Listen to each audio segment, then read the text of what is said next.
Hello friends, once again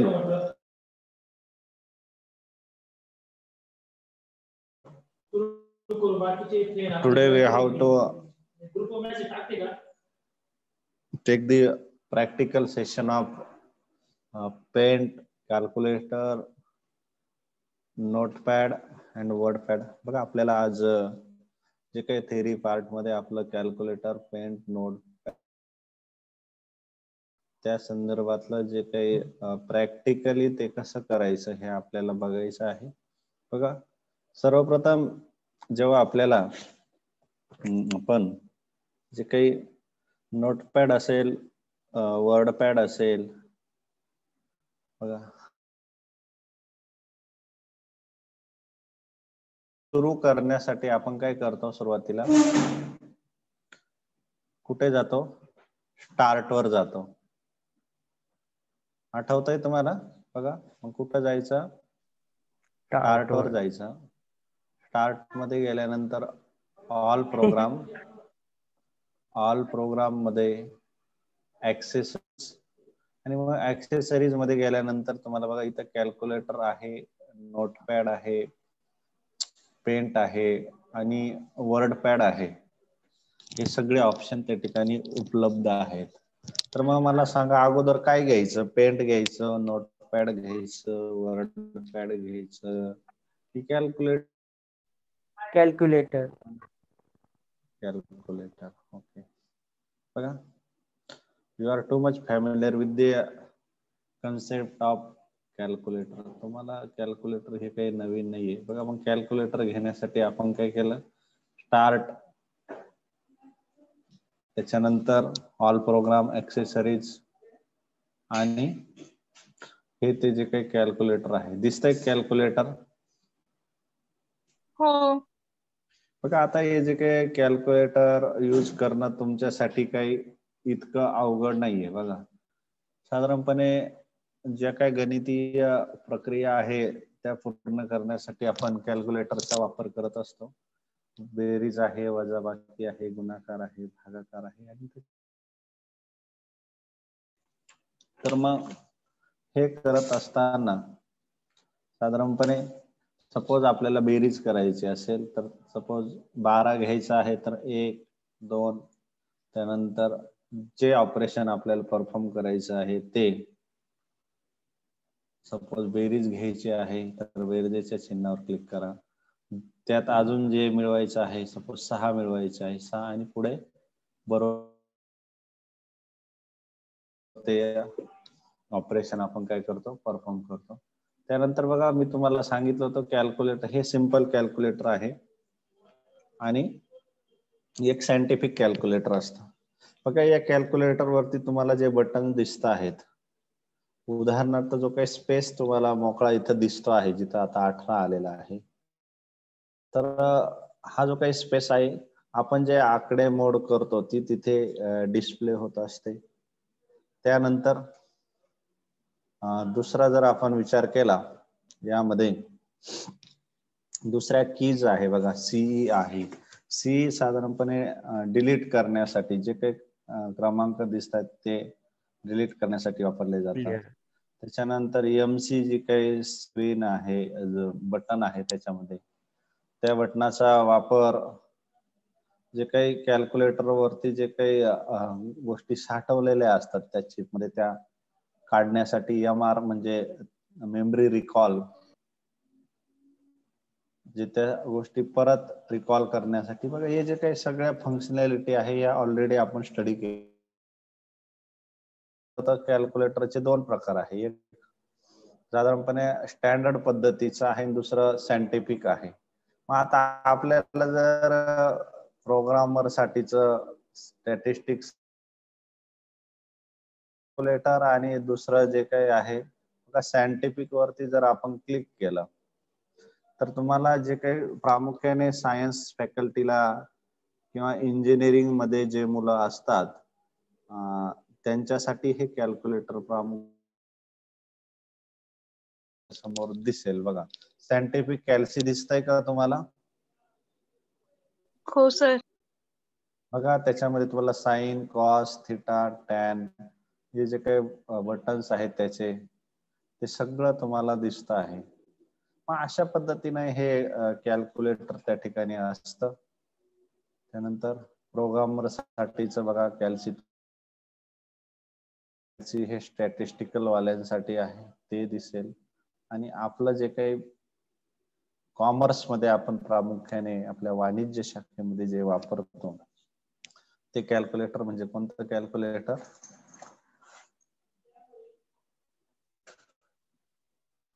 तर standard calculator. अशा पद्धतीने मग कॅल्क्युलेटर कसं सुरू कराल, कसं वापराल, जास्त सांगा बरं तुम्ही.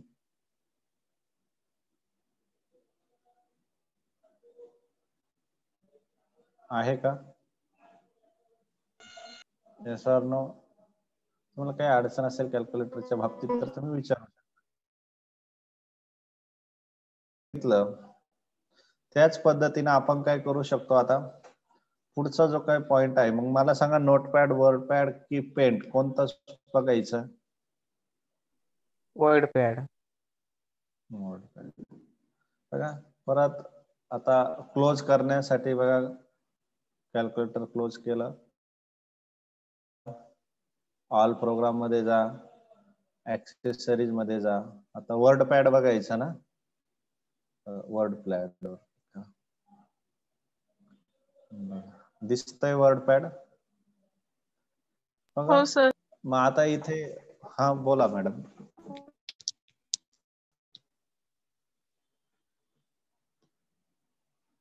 काही अडचण असेल तर विचारू शकतात तुम्ही.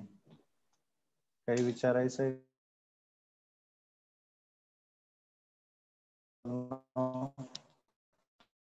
नाही ना? बघा आता आपण काय करूया, मग वर्ड पॅडचा वापर कशासाठी केला जातो बघा. सपोज आपल्याला एखादा लेटर असेल, एखादा अहवाल असेल,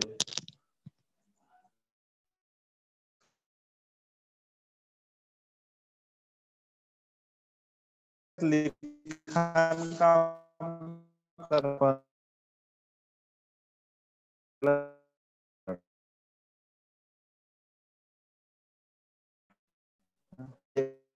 काही नाव आहे,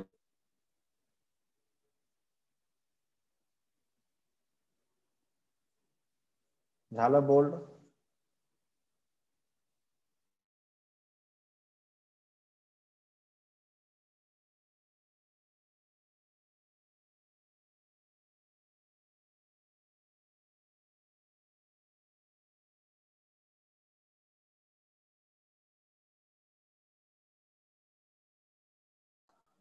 बघा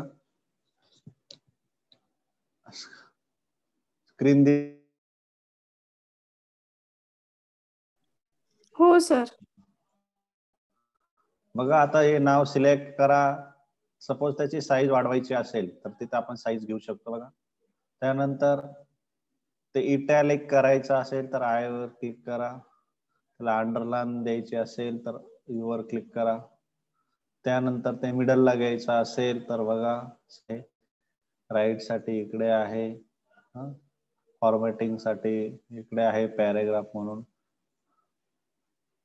ठीक आहे, आपण मिडलला सेंटरला घेऊ.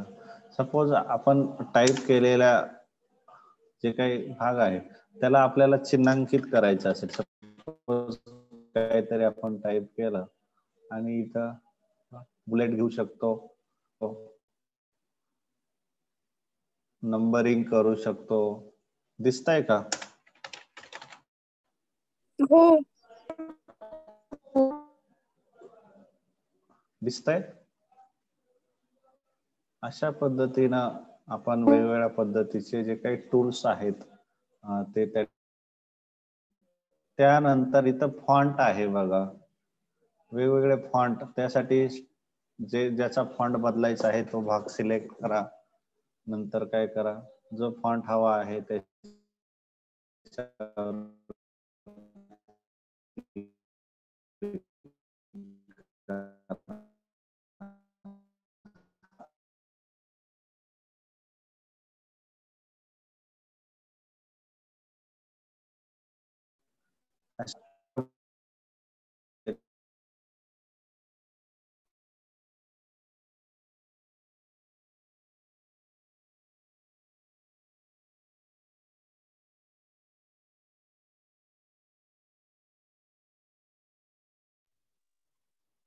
हॅलो.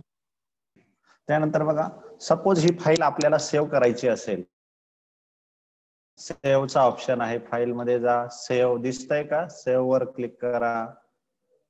त्या फाईलला जिथं स्टोअर करायचं बघा, जनरली आपण माय डॉक्युमेंट मध्ये करतो, म्हणून डॉक्युमेंट्स मध्ये सपोज त्या फाईलला आपल्याला जे नाव द्यायचं आहे, सपोज इथं आपण FYBCom नाव दिलं, ते दिलं, सेव्ह म्हटलं, ठीक आहे. त्यानंतर ती फाईल आपण प्रिंट देऊ शकतो, हे काय परत दुसऱ्या नावाने देखील सेव्ह करू शकतो. अगोदर असणारी फाईल ओपन करायची असेल, ओपन वर जा, तुम्हाला जी फाईल ओपन करायची आहे, सपोज इथं दुसऱ्या फाईल आहे, ती कोणतीही फाईल असेल त्याच्यावरती क्लिक करायचं आणि ओपन म्हणायचं, आपल्याला ती फाईल ओपन झालेली दिसेल. दिसतंय? हॅलो. हो सर. हो सर, दिसतंय. हा बघा, मग अशा पद्धतीनं वर्ड पॅडचं काम चालतं. वर्ड पॅड मध्ये कुणाला काही अडचण? नाही सर. आता यानंतर मला सांगा, आता नोटपॅड घ्यायचं की पेंट घ्यायचं? नोटपॅड. बघा, परत ऑल प्रोग्राम मध्ये जा, ऍक्सेसरीज मध्ये जा, त्याच्यानंतर नोटपॅड. बघा, notepad is like also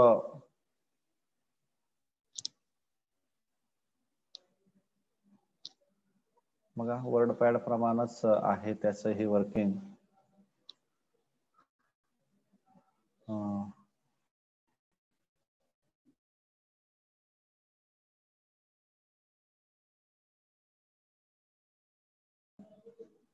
hello. हो सर, दिसते. हो. बघा, सपोज इथं आपण टाईप केलं, मी माझं नाव टाईप केलं, सपोज राहुल.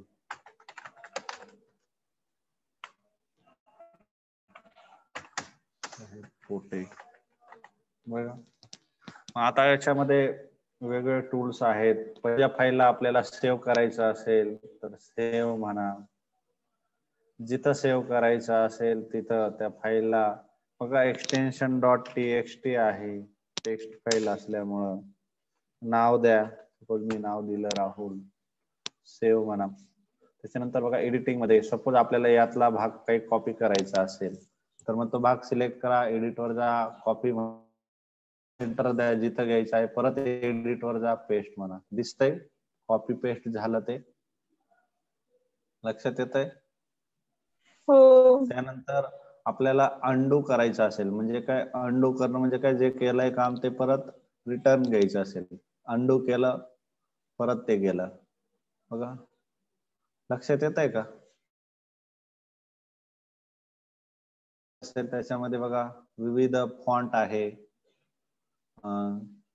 त्याची साईज आहे, ज्याला द्यायचं आहे ते सिलेक्ट करा, फॉर्मॅट मध्ये जा, फॉन्ट मध्ये जा, फॉन्ट निवडा, बोल्ड म्हणा, बदला, आणि शेवटी काय म्हणा, ओके म्हणा. तुम्हाला झालेला बदल दिसेल, ठीक आहे. नाही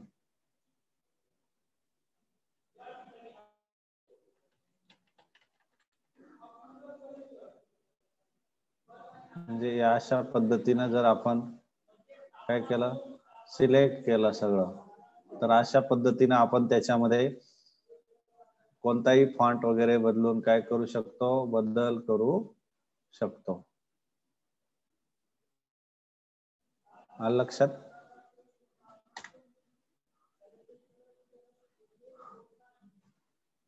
अशा पद्धतीनं नोटपॅड मध्ये काम केलं जातं.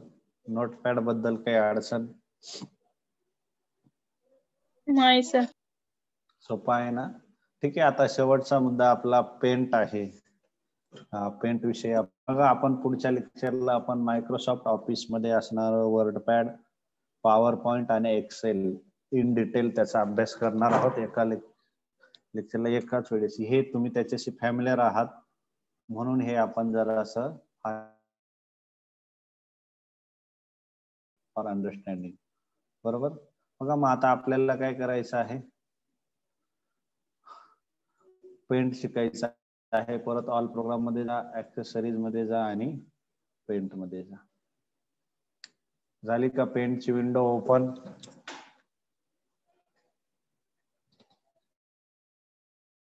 का पेंट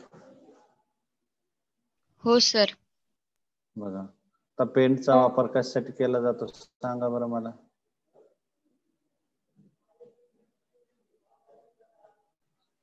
कशासाठी केला जातो कशाला पेंट सर? आपण का वापरतो.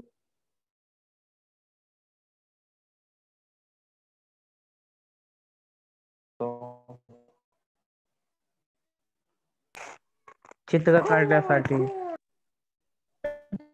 साठी. ड्रॉइंग काढण्यासाठी. चित्र काढ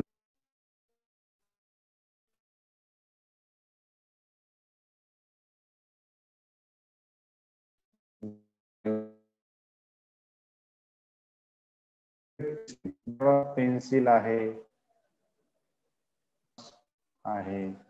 त्याच्यानंतर टेक्स्ट घेण्यासाठी आहे, पुढे इरेजर आहे, खोडरबर ज्याला म्हणतो आपण, कलर पिकर आहे, त्यानंतर अजूनही बरेचसे टूल्स त्या ठिकाणी आहे, मॅग्निफायर आहे.